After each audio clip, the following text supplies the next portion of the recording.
Hi everybody, I'm Jim Rohn. What a pleasure it is for me to come and visit with you for just a few minutes here today.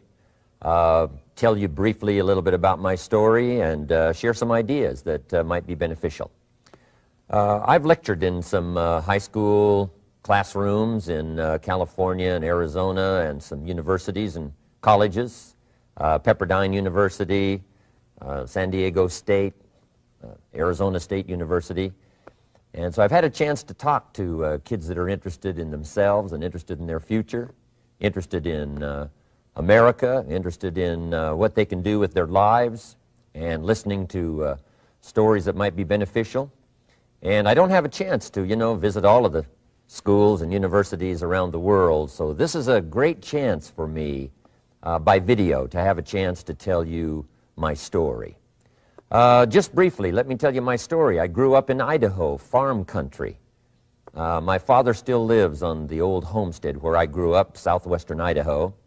He'll be 91 his next birthday, and I'm very proud of him. I went to high school. I graduated. I went to college 1 year. Halfway through my second year, I decided I was smart enough, so I quit. One of my major mistakes. I should have stayed in school. But I thought, heck, I'm smart enough to get a job. And back then I thought, that was it. If you're smart enough to get a job, what else would you need? Found out later, a big mistake. But anyway, I quit school at age 19, went to work. A little while later, persuaded a beautiful young lady to marry me with a lot of fancy promises. And fortunately for me, we got married. A little while later, I started my family. And I'm out there working hard, doing the best I thought I could. But year by year, I kept falling a little further behind, buying a little more than I could conveniently pay for on time. And the creditors are finally starting to call saying, hey, you told us the check was in the mail. I'm not feeling at all good about that.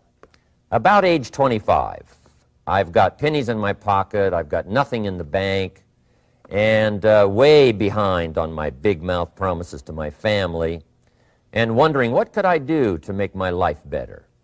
I was willing to work hard. That was not my problem. But I just wasn't making the progress I wanted to make. And then good fortune came my way.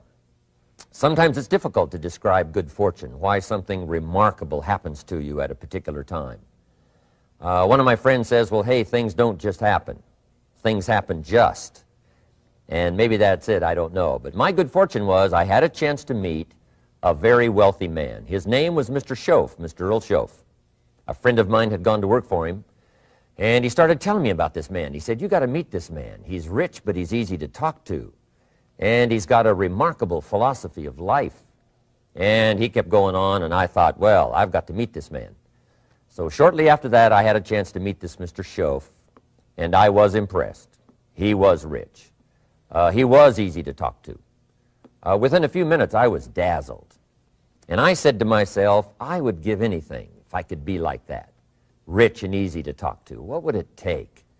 And then I thought, if I could just get around somebody like him, and if he would teach me and coach me, I would do it all. And that was my good fortune. A few months later, this wealthy man, Mr. Shoaff, hired me and gave me a job, and I went to work for him, and I spent the next 5 years in his employ. And then, unfortunately, at age 49, he died. But I got to spend 5 years with this remarkable man, his last 5 years of his life, and the first 5 years of my new life. And my dream came true during that 5-year period. This man took the time to teach me and coach me. He taught me the books to read. He taught me the disciplines, and he taught me the skills. And he taught me the changes to make in my language and personality.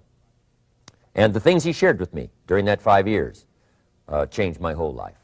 Changed my income, changed my bank account, changed my future. I've never been the same. By the time I was 31 years old, I was a millionaire. So he taught me economics as well. So how lucky can you get to meet the right person at the right time who takes the time to share with you ideas that can change your life? A lot of rich people, right, don't take the time, but he did, and he also had the ability. Some people want to share their experiences, but they don't quite know how to say it. But he had it all, and he used language that I could understand, and those ideas greatly affected my life. I wish he was still alive today. If he was, I'd be calling him today one more time, thanking him for the time he spent with me sharing his life and his experiences that so dramatically affected my life. Then, how I really came to be invited to speak to you today. 30-plus years ago, I was living in Beverly Hills, California. And a friend of mine one day said, "Jim, you've got to come and tell your story to my service club." He belonged to the Rotary Club. And he said, "I know your story. Idaho farm boy makes it to Beverly Hills." But he said, "I know my club members would love to hear your story. Would you come and at our breakfast meeting and tell your story?" And I said, "Okay." So I arranged a little talk, went and shared my story that morning, and guess what? They liked it. And my phone rang. Another club called and said, "Would you come and tell us that story?" My phone rings. Another club calls, said, "We've heard about your story. We have a luncheon meeting. Would you come share your story?" First thing I know, I'm spending a little piece of my time giving these breakfast talks and luncheon talks. And then one day, a man who heard my talk about 3 times said, "Would you come and talk to my management and salespeople?" He said, "I've got this little company going, and he said, if you would spend some time talking with my management and salespeople, I'd be happy to pay you." And I thought, wow, wouldn't that be something? Tell my story and my experiences and get paid? He said, "I'd be happy to." Little did I know, that was the beginning of a whole new, brand new adventure for me in sharing my story in speeches and talks and seminars and lectures. And now this business, it's become one of my most flourishing enterprises, takes me around the world. I went to many countries just this year, had my largest audience early this year in Spain, 12,000 people, 10 different languages being translated at the same time, the whole audience with the earphones on. It's interesting when you lecture with multi-languages. You know, when you hit the punchline, you know, the Spanish laugh first, and then the French get it, and then finally the Italians get it, and last the Germans finally get it. And then I say, "Hey, the Germans finally got it, I guess we can continue." You know, some languages take longer to translate than other languages. But what an exciting adventure for me. I was in Israel this year. I lectured in France, my first trip to Prague, Czechoslovakia, Lisbon, Portugal. Last year I was in London lecturing. Happened to be there the same night Pavarotti was singing in London. So, big dilemma for the people in London.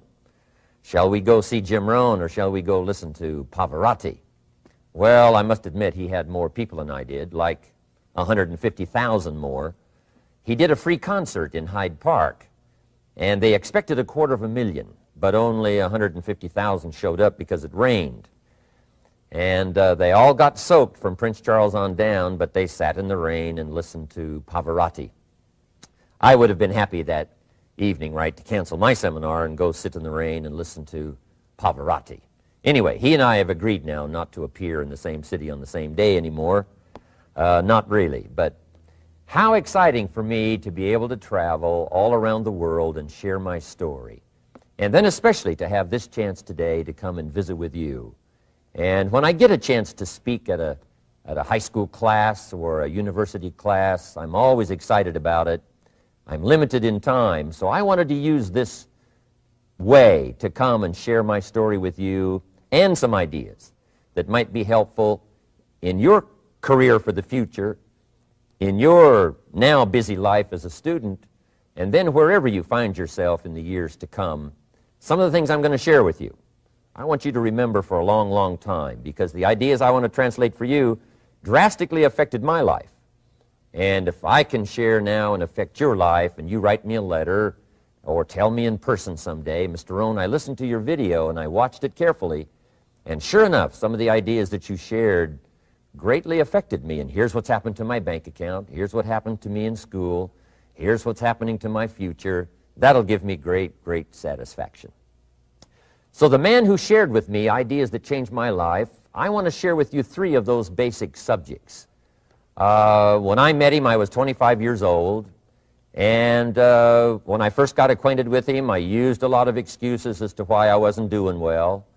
And he said, well, tell me a little bit about your story. And I told him, you know, I was behind on my bills, had pennies in my pocket, nothing in the bank, that I was embarrassed about being behind on my big mouth promises to my family.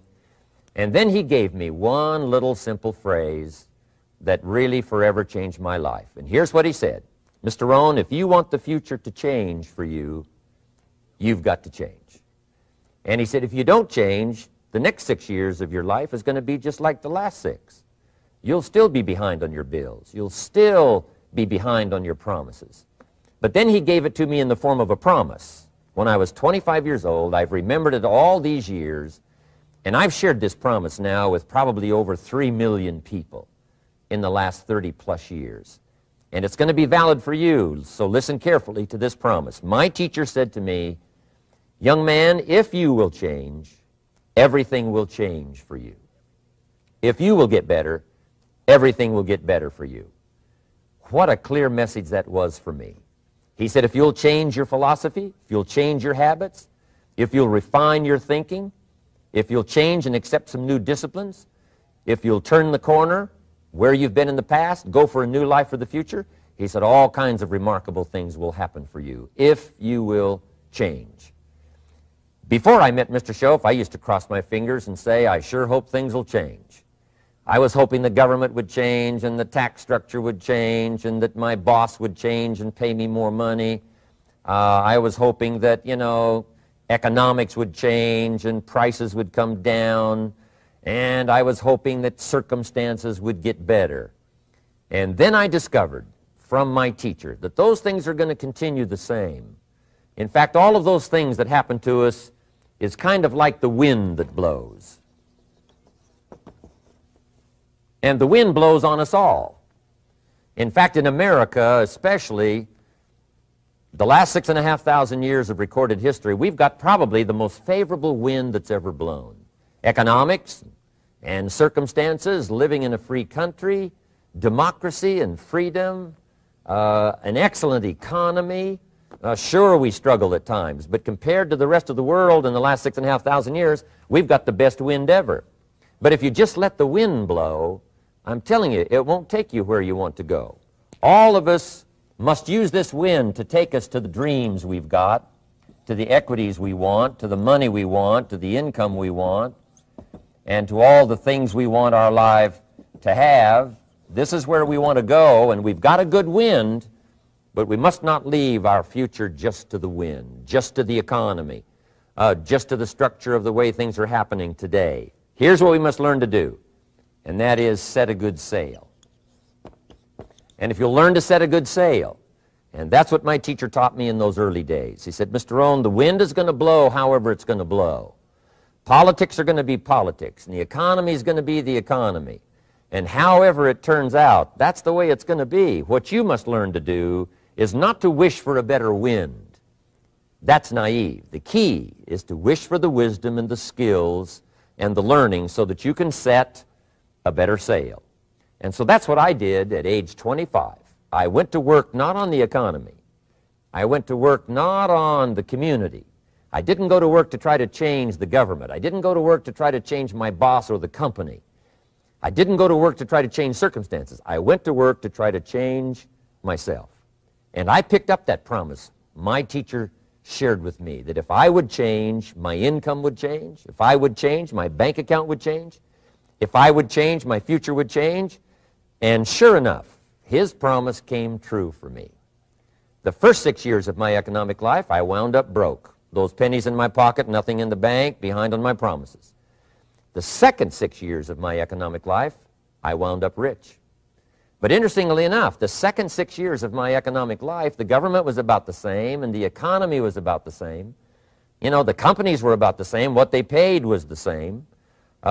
Circumstances around me were the same. You know, my negative relatives were the same. But I was not the same. That's how my life changed. And that's how things started working for me, changing my life all those years ago. So that's what I wanted to share with you to begin with, this beginning of what Mr. Shoaff shared with me, that if I wanted my life to change, this was what I was going to have to do. And so he broke it down into 3 subjects that really made an impact on my life, and I want to share those with you. The first subject he called personal development. And the second subject he called setting goals. And the third was how to become financially independent.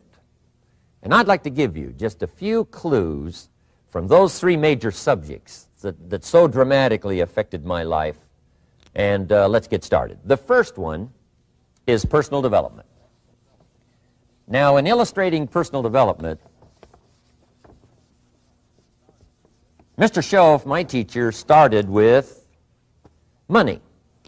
You know, money's not the only place to start in talking personal development, but it's where he started, so let me share the thoughts he shared with me back then. Let me share them with you. Here's the best lesson I can give you on economics. It's very simple. We get paid for bringing value to the marketplace. That's about as simple as I can put economics. We get paid for bringing value to the marketplace. Now, it takes time to bring value to the marketplace. However, we do not get paid for time, so we cross that out. Mistakenly, the man says, I'm making about $20 for an hour. Not true. If that was true, you could just stay home, right, and have him send your money. So that's not true. We don't get paid for time. We get paid for value brought to the marketplace. Now, since that's true, here's one of the key questions of my talk to you today. Is it possible to become twice as valuable to the marketplace and make twice as much money in the same time? Is that possible? The answer is yes. Could you become 3 times as valuable as you might be right now to the marketplace and make 3 times as much money in the same time? And the answer is yes. 5 times, 10 times? Of course. America is unique. It's a ladder to climb. It starts down here, let's say, at $5 an hour, and it keeps going up. Top income last year, $80 million. The guy who runs Coca-Cola. Now, that's a heck of a ladder. That's why everybody wants to come here, right? The boat people are not headed for Vietnam. People haven't plotted and schemed for 50 years saying if I could just get to Poland, everything would be okay. Not true. Everybody wants to come to America. And the reason is because we've got the best wind ever blowing in our favor. We've got the best economic opportunity anybody's had in 6,500 years. And all you have to do is understand it and take advantage of it. Now, there's some key questions to ask here. Why would the marketplace pay someone only $5 an hour? Very simple answer. They're not very valuable to the marketplace. Now, we must underline to the marketplace. This person might be a very valuable brother, yes. Member of the family, valuable, yes. Valuable member of the church, of course. Valuable citizen of the country, yes. Valuable in the sight of God, no doubt. We're all of equal value in the sight of God. But if you're not very valuable to the marketplace, you don't get much money. You say, well, it shouldn't be that way. Well, then you got to start your own country. You know, this one's been in process for 200 years, and this is the best we've been able to come up with so far. But here's the key. You don't have to stay here. Now, there was a big debate in Congress last year that this $5 was not enough, should be 6, should be 6, should be 6. But we don't need legislation. 6 is already on this ladder. The next step up. You know, if you work for McDonald's, they'll pay you $5 an hour to take out the trash. If you whistle while you take out the trash, they'll pay you $6 an hour. So we don't need legislation. You just need to take lessons on how to whistle. Have a good attitude. Now, as you begin to climb this ladder, why would the marketplace pay some people $50 an hour? Answer, evidently, they must be more valuable to the marketplace. 10 times more valuable. And is that possible for someone to be 10 times more valuable and earn $50 an hour instead of 5? And the answer is yes. That's what America is all about. Now, why would the marketplace pay some people $500 an hour? Evidently, this person must be much more valuable to the marketplace. That's what's important to understand, to the marketplace. And would the marketplace pay one person $80 million for 1 year's work? And the answer is, of course. If you helped a company make $1 billion, would they pay you $80 million? I'm telling you, it is possible. And that's why America is so exciting. That's why this financial ladder is so exciting.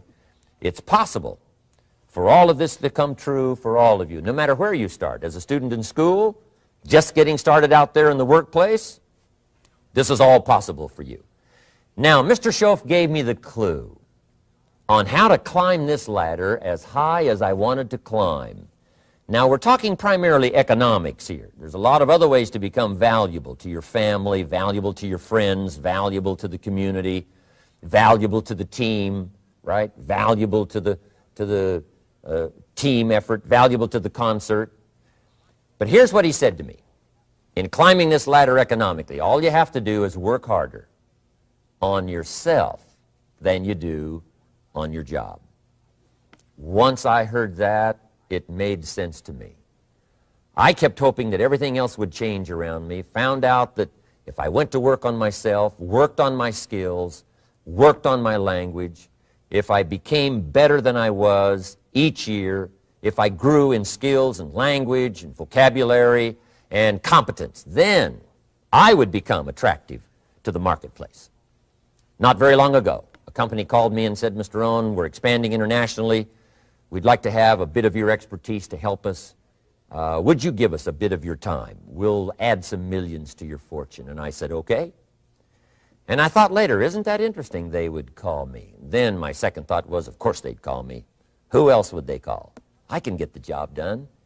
Now, what a contrast for me, farm boy from Idaho, raised in obscurity, parents of modest means, broke when I was 25. How come I would get a telephone call and someone offer me a lot of money to help them in expanding around the world? Simple answer, evidently. Something happened to me between age 25 and where I am today. And I can tell you where it all started. From my teacher, Mr. Shoaff, who said to me, we don't have to change what's going on out there. That's the wind that's blowing. All we have to do is change what's going on in here. And now there's several ways to do that on personal development. And let me give you those ways. Here's the first one. We must learn from personal experience. Pretty simple. Learn from what happens to you. Take a look back over the last few months. Did you make some mistakes? How could you correct those for the future? Take a look back over the last year. Have you done it right or done it wrong? Let's correct it for the next year. Learn from your personal experience. Mr. Shoaff asked me when I first met him, he said, Mr. Rohn, how are you doing? You've been out there now 6 years. And I said, I'm not doing very well. He said, I suggest you not do that anymore. What a simple, swift analysis to my situation. He said, if you keep doing it, the next 6 years will be like the last 6. You don't want that to happen. Let's make the changes. So learn from your personal experience. Now here's number 2, why I came to share this video experience with you today. And that, I call it OPE, other people's experiences. That's me, other people. That's your teacher, other people. That's your friends and colleagues, other people. The people you meet that can pass along to you their experiences, what's happened to them, the mistakes they made, how they corrected them, how they changed their health and changed their bank account and changed their income and changed their future. That's it, other people. Now, there's 2 kinds of people to learn from. One is failures. It's too bad failures don't give seminars, right? That would be valuable. Bring your notebook, have them tell you how they lost it all and threw it all away, threw their health away and threw their friendships away and things didn't work out well. That would be valuable. But now then we must also learn from positive, people that have done well. They've got the health, and so we ask them, how did you become so healthy? They've got the skills, so we ask them, how did you become this skillful? They've got the income, so we ask them, how did you get here in such a short period of time? So now here's what's important in personal development. In learning from other people, we learn, number 1, by observation. We learn what we see. We watch people that are successful in what they do. In sports, we watch their disciplines. In business, we watch their disciplines. By observation, what we can see. The reason I created this video was something that you could see someone's experiences translated for you. Second, we learn by what we hear. I've got some of my lectures on cassette tapes, so you can take them with you wherever you go and learn by listening. Turn your car into a mobile classroom and listen. And then listen to the sermon on Sunday morning. Listen to the lectures. Listen to the teacher. Listen to someone who's got something good to say. And then number 3 is vitally important on personal development, and that is read all the books you can possibly read in your lifetime. Mr. Shoaff got me started on my library. I've got one of the better libraries.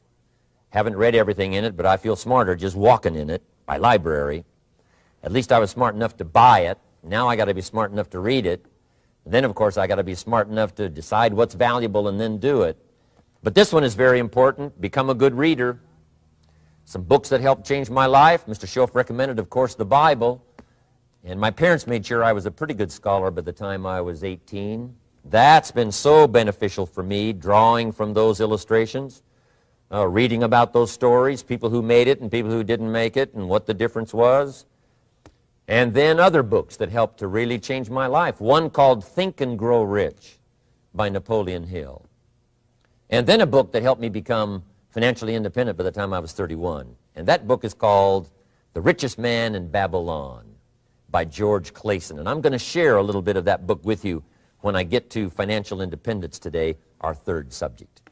But I started reading the books, attending the classes, making sure that I got in front of people that had something good to say. And then I started keeping a journal. One of the major things my teacher taught me was to keep a journal. He said, don't trust your memory. If you hear something good, just make a little note and write it down.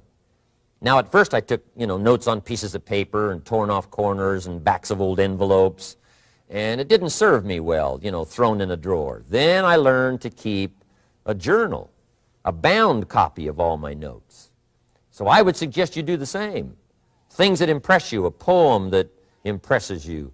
When you attend a class, some of the ideas that impressed you, jot them down. You read something in a magazine, right? Some ideas. Take those out, put them in your journal. Keep a good journal the rest of your life. This will serve you well. My journals make up a significant portion of my own library. And if you saw my library and saw my journals, I tell you what you'd have to say. This is the library, and these are the journals of a very serious student. No wonder Mr. Rohn is invited to lecture and speak on his experiences around the world. So I want the same thing to happen to you. Value captured that you can resort to later, go back over it and review it, and let it become valuable to you. So that's my first subject, personal development. Work harder on yourself than you do on your job. Develop the skills, learn the lessons, take the classes, absorb all that is being taught to you these days. And then later on, of course, you can sort it out, what's valuable to you and how to refine it for your business and for your life and for your future. But the main thing is to get it and start this process of personal change, personal development. And let me say it one more time. If you will change, everything will change for you. You'll never be the same. You'll keep growing. As you look back on a few months, look back on a few years, you won't believe the progress you can make. Economically, your relationship with your family, your friends, and whether you're in sports or economics or whatever, I'm telling you, that whole process of committing yourself for personal change, personal value, can really make your life unique and worthwhile. Now let's cover the second subject, on setting goals. Mr. Shoaff gave me some tips on setting goals that changed my life forever. And I want to share those with you.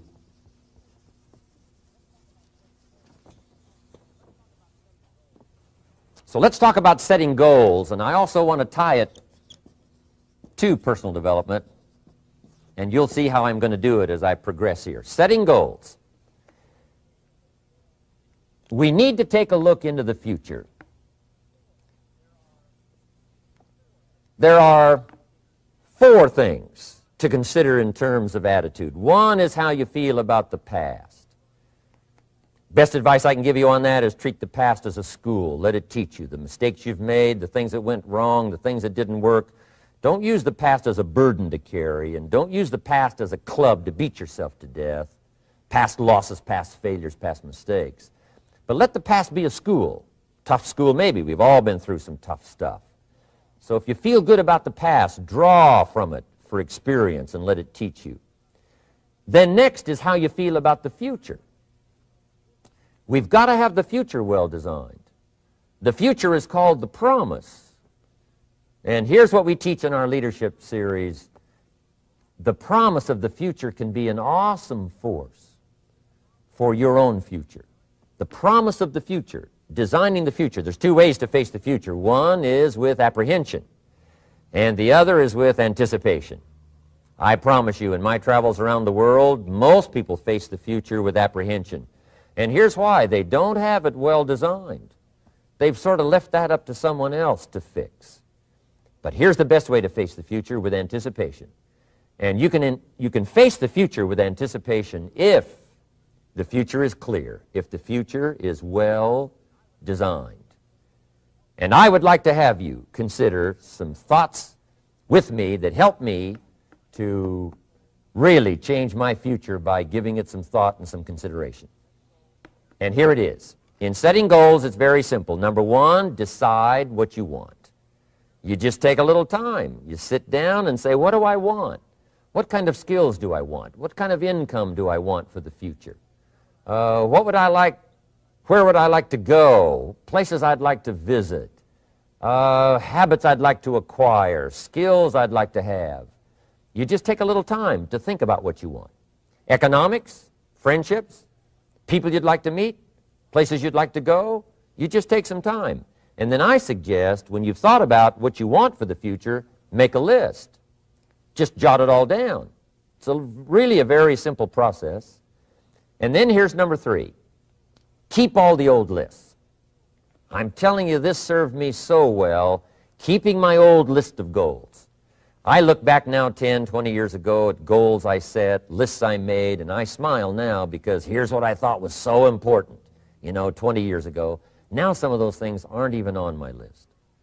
I've got a new list. I've grown. I've changed. I've matured. But I give you that advice. Decide what you want. Number two, write it down. Number three, keep the old lists. And then here's number four. When you get something that's on one of these lists, check it off. Part of the fun of having a list is checking it off. And then if you can add some drama to checking it off, see, that's what really helps. I set a goal to go to Spain many, many years ago. And when I finally made my first trip to Spain, I had that journal with me that had that list in it. And while I had my journal on my lap, waiting for the wheels to touch down in Madrid, I waited until the wheels touched the runway, and I checked it off. Just adding a little drama. So, part of the fun of having a list is checking it off. Now, here's what's important about the lists and designing your future. If the future gets clear, the price gets easier. Because you got to remember, for every promise, there's a price to pay. Everybody's got to pay the price. Everybody's got to do the deal. Everybody's got to do the disciplines. Everybody has to pay. But here's what I've discovered. If the promise is clear and powerful, the price is easy to pay. The price is some classes. The price is a few books. The price is a few disciplines. The price is finding something that'll make your life better, make you grow, make you change, make you develop. So the first part of the key is to design the promise. Then, what is the price to pay? I'm telling you, the price will be easy. Anybody in my audience can pay it, no matter where you are, where you come from. Color doesn't matter, religion doesn't matter, where you grew up doesn't matter, circumstances don't matter. I'm telling you, if you'll make the promise of the future clear for yourself, the things you want, the places you want to go, the things you want to have, the person you want to become, the skills you want, the homes you want, the future you want, the friends you want, all of the values of life that you could possibly want. If you'll make that clear, make those lists, and be serious about it, I promise you it's an easy price to pay. Anybody can pay it. And the best advice I can give you is, if I can do it, you can do it. Farm boy from Idaho, raised in obscurity, I changed my life, turned it upside down, turned it all around, found economics, found future, found promise, and if I can do it, you can do it. So, start setting your goals and see if you can't get a better excitement going for the things you want to accomplish for the future. Now here's my third subject, and that's called financial independence. Oh, by the way, before I get to financial independence, let me cover one more point. One of the major reasons for setting goals is for what they make of you in achieving them.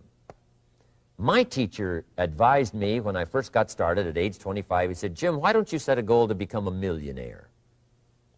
He said, "It's got a nice ring to it, you know, enough zeros to impress your accountant." And he said, "I'm here to help you. You're only 25 years old. You've been to 1 year of college. You've got a beautiful family, every reason to do it. Why don't you set a goal to become a millionaire?"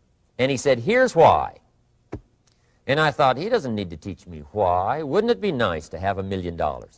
He said, "No, then you'll miss it." He said, "Here's why.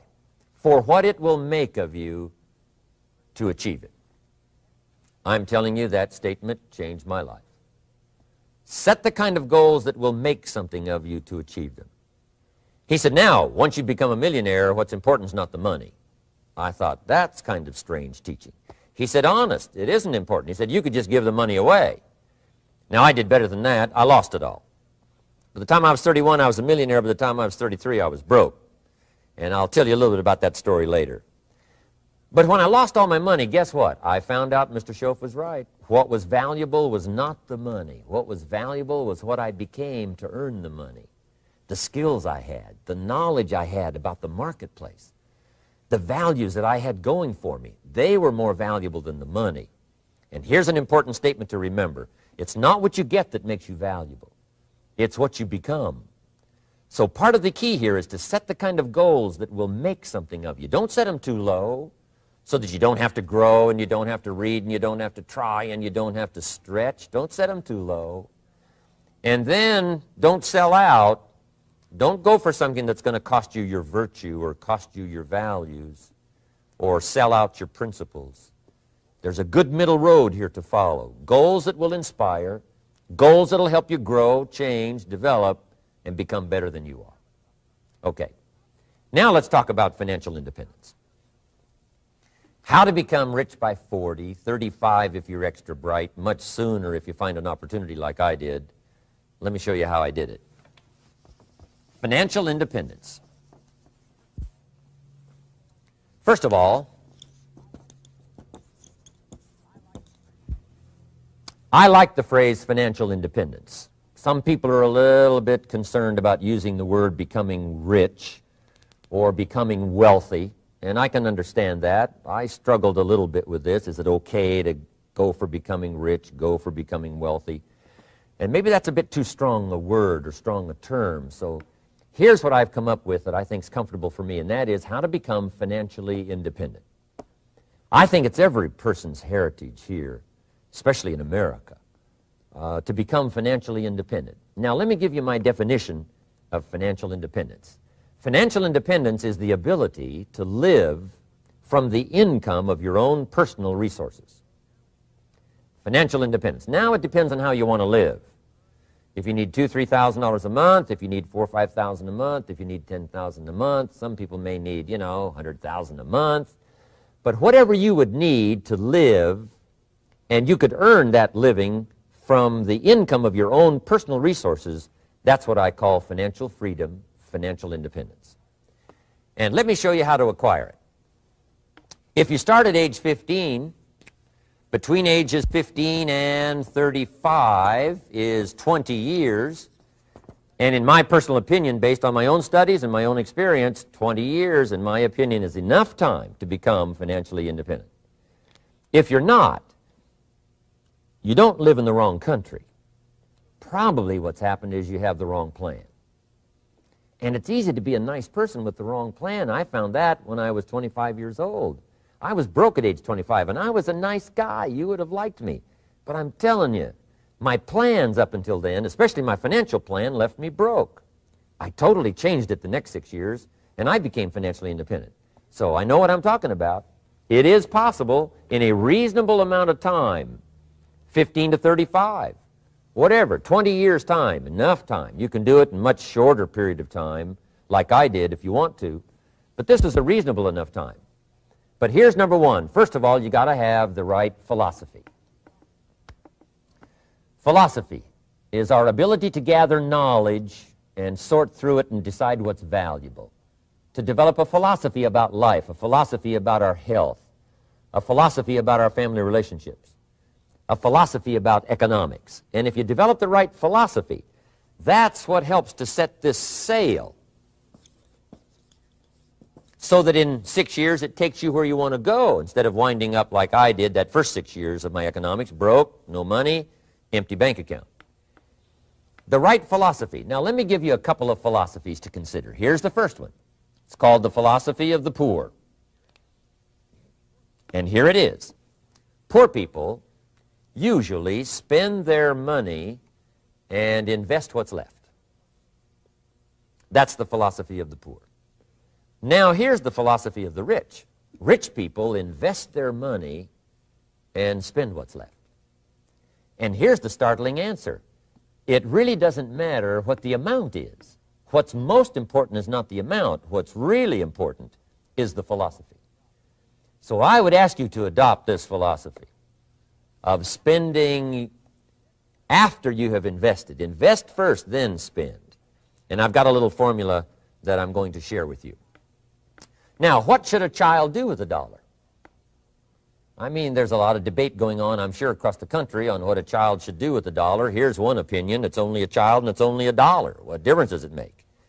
Well, in my opinion, it makes all the difference in the world.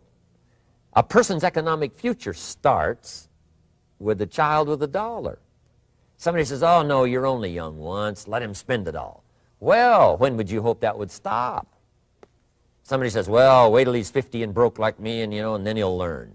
Well, no, we don't want to wait that long. If I would have known earlier than age 25, I would have changed. In high school, if they would have had classes called Wealth 1, Wealth 2, I'd have taken both classes. I would not have waited until age 25. So, the earlier the better. So, what should a child do with a dollar? Here's the simple premise to begin with. Don't spend it all. And if a child wants to spend the whole dollar, you got to say, hey, don't spend it all. Don't spend it all. They'll say, why not? It's my dollar. I earned it. You say, I know you earned it, but don't spend it all. They'll still say, why not? Say, let me show you why not. So you put them in your car, take them to the other side of town, and show them where people live that spend the whole dollar. You just drive them around. Kids learn best by visual. Just drive around and say, would you like to live here? Kid says, no. Would you like to live like these people live? Kid says, no, no. Then you can't spend the whole dollar. So, kids will get the message. So, take them to the other side of town, show them around, unless you already live there, and then just show them around.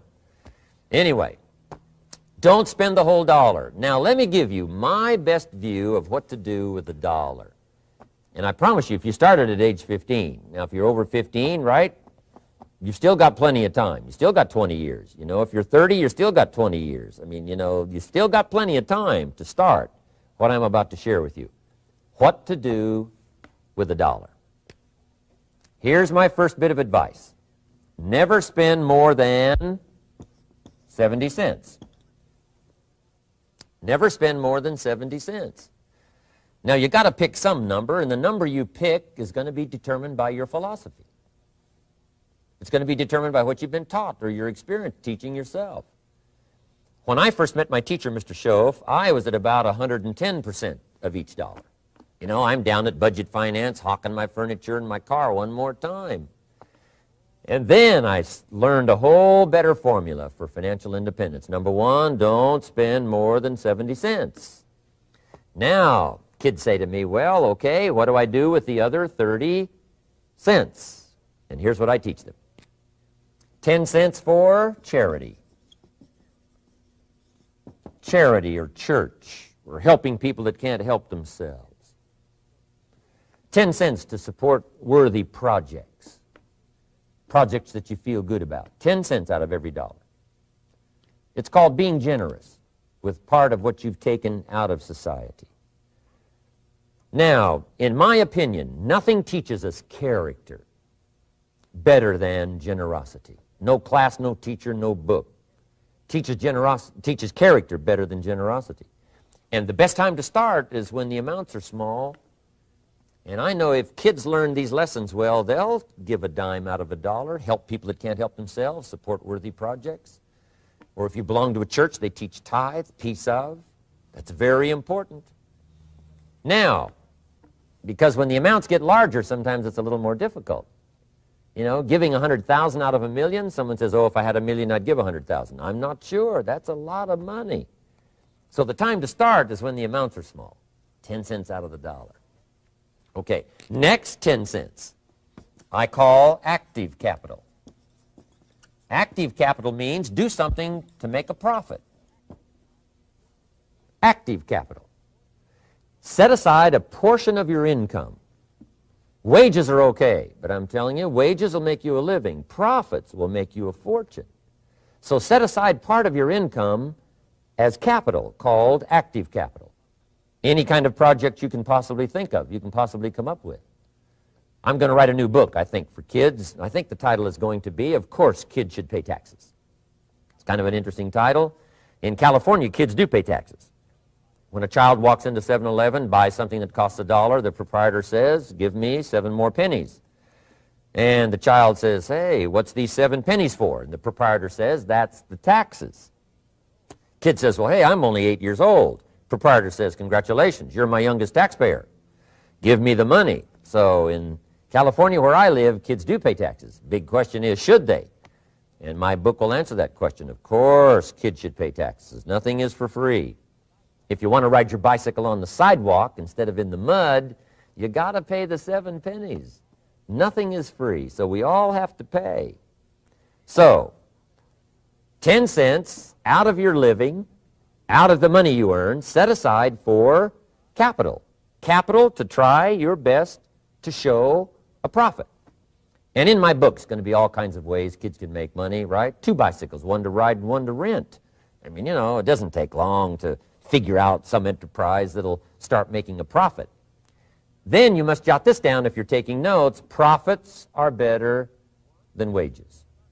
1, you can't usually start wages until you're about 16, 15, 16, but you can make a profit long before you're eligible to start earning wages. And then there's no limit to profits, and they can double and triple and quadruple. You know, there's no limit. It's incredible how fast profits can grow. So profits are better than wages. Wages make you a living. Profits make you a fortune. Now, the third 10 cents is vitally important. I call it passive capital. Capital you let somebody else use. A financial institution, stocks and bonds, mutual funds, whatever. Let someone else use it. You furnish the money. They use it to make a profit, but they pay you for the use of it, called interest. And here's one of the things that will make you financially independent fairly quickly, and that's called compound interest. And this is how you get it. Letting someone else use a portion of your money, your substance. They show the profit, they pay you interest. And this passive capital, I'm telling you, over a sustained period of time, if you'll develop this little 10, 10, 10, and 70, especially starting at age 15, I'm telling you, by the time you're 35, you will be financially independent. You'll have the ability to live from the income of your own resources. And then one more point on passive capital. There's a Bible philosophy. I'm an amateur on the Bible. But there's a Bible philosophy that teaches the borrower is servant to the lender. And if you want to be in a powerful position as you grow older, finally, when you become mature, maybe have your own business, things have worked out for you for the future, the position you always want to be in is the power position, and that's called the lender. The lender is the power position. So if kids learn early enough, and then you ask them what they'd like to be when they grow up, I'm telling you, once they understand, they'll say, well, one of the things I want to be is one of those lenders. That's the power position, not the spender. No, you'll be pitied the rest of your life if you just become a spender. You got to become a lender. And I think this is one of the formulas to follow. 10 cents out of every dollar. Let someone else use it. Be the lender, power position. Then try to show a profit. Can't we teach our children how to take $1, search the neighborhood, find a broken wagon, pay $1 for it, bring it home, you know, clean it up, sand it until it's clean, paint it red till it shines, straighten out the wheels till they're true, take it back to the neighborhood, sell it for $5? Anybody can do that. Now, does the child deserve $4 profit? And the answer is yes. Society now has a mended wagon. And that's what America's all about. Finding something, touching it, making it better, making a profit, taking part of your resources, helping people who can't help themselves. Let someone else use it to make a profit. Some projects require more capital than one person has. Exciting. And then let them pay you for the use of it. America's had this philosophy now all these years. Communism has taught all these years capital belongs in the hands of the state, not in the hands of the people. We've been teaching all these years capital belongs in the hands of the people, not in the hands of the state. And we turned out to be right. Capital in the hands of the kids, capital in the hands of the people. Enterprises that make a profit, enterprises that grow. It's the hope of our future. So that little simple formula, I hope, will help you. Now, one more key on financial independence, and that is attitude. Attitude. Here's number one. I used to say, I hate to pay my bills. My teacher straightened me out on that. He said, let's see, Mr. Rohn, what you hate to do is pay $100 on an account and reduce your liabilities and increase your assets. I said, well, no, not if you look at it that way. He said, well, it all depends on how you look at it. So wouldn't you love to pay your bills, reduce your liabilities, increase your assets? You got to have that kind of attitude. I found out the same attitude about taxes. I used to say, I hate to pay my taxes. And Mr. Shoaff said, well, that's one way to live. But don't you understand? Taxes is how we care and feed the goose that lays the golden eggs. Wouldn't you want to do your share? Someone says, yes, but the goose eats too much. Probably true. But hey, we all eat too much. We all need to go on a diet. Better a fat goose than no goose. So I finally became a happy taxpayer. Now, I think taxes are too high, so I'm working to get taxes lowered for our economic future. But then whatever they turn out to be, I gladly pay and do my part, because that's what makes the whole system run, each of us doing our part. Now, I want these three subjects to be valuable for you. I want them to have meaning for you. I want you someday to be financially independent. I want you to have the personal development so that you feel good about yourself. If I had a chance to meet you someday, I'd like to have you show me the list of goals that you got started and say, Mr. Rohn, here's some I've already checked off. Here's the books I'm reading. Here's what's happened. I'm developing the skills. I'm better this year than I was last year. I've got more self-confidence. My skills are developing. That's what I want for you, and that's why I took the time to come and share in this video message with you. I do seminars all around the world, but this is one way that I can reach out and touch you in case you can't come to my seminars, wherever I am. Maybe this video will reach you somewhere, and it'll have an impact on your life. And what I'd like to do is later hear about it, a letter, phone call, or to have a chance to meet you in person. And now I'd like to leave you with these 4 questions called questions to ponder. These questions were valuable for me, and I want to make them valuable for you. Here's the first one, why? We all ask why we should work this hard, why take that many classes, why go to school that many years, you know, why take the notes, why read the books, why work that hard, why put yourself through the push-ups and the disciplines, why? Good question, why? Best answer to why, I think, is the second question. Why not? Why not see how many books you can read, how many classes you can take, how many skills you can develop? Why not see how valuable you can become to the marketplace and to your friends and to your family? Why not see what you can make of yourself? Why not see how far you can go, how much you can see, how much you can earn, how much you can share? Why not? That's the heritage all of us have, in America especially, is to see what we can make out of our lives now that we've been given this extraordinary opportunity. Now, my third question I'd love to ask you in person. But since I can't do it in person, I want to ask it of all of you. But I want you to take it personally. And my third question is, why not you? Why not you? With good self-esteem. Why not you starting to change and setting goals? Why not you starting to make progress toward financial independence? If I can do it, you can do it.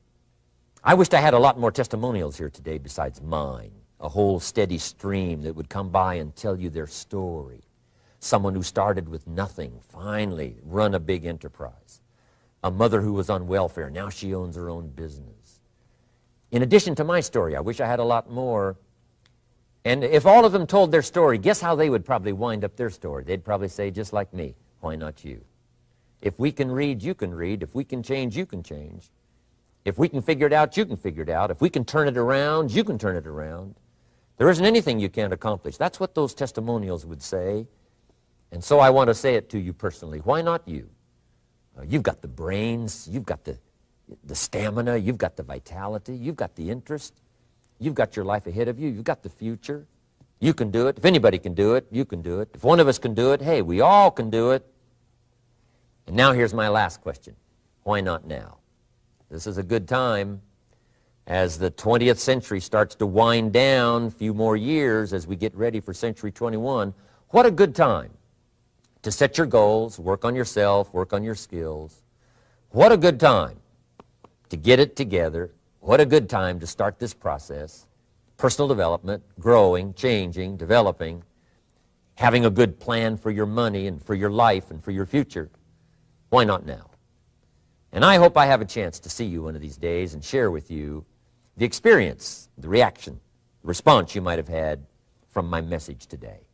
And until I get a chance to see you on this side of the world or the other side of the world, in some school or some seminar, or maybe I'll come and speak for a company that you work for someday, I hope I get a chance to meet you. Until then, I wish you the best. I want all that I have gotten to be yours and much, much more. God bless. Goodbye.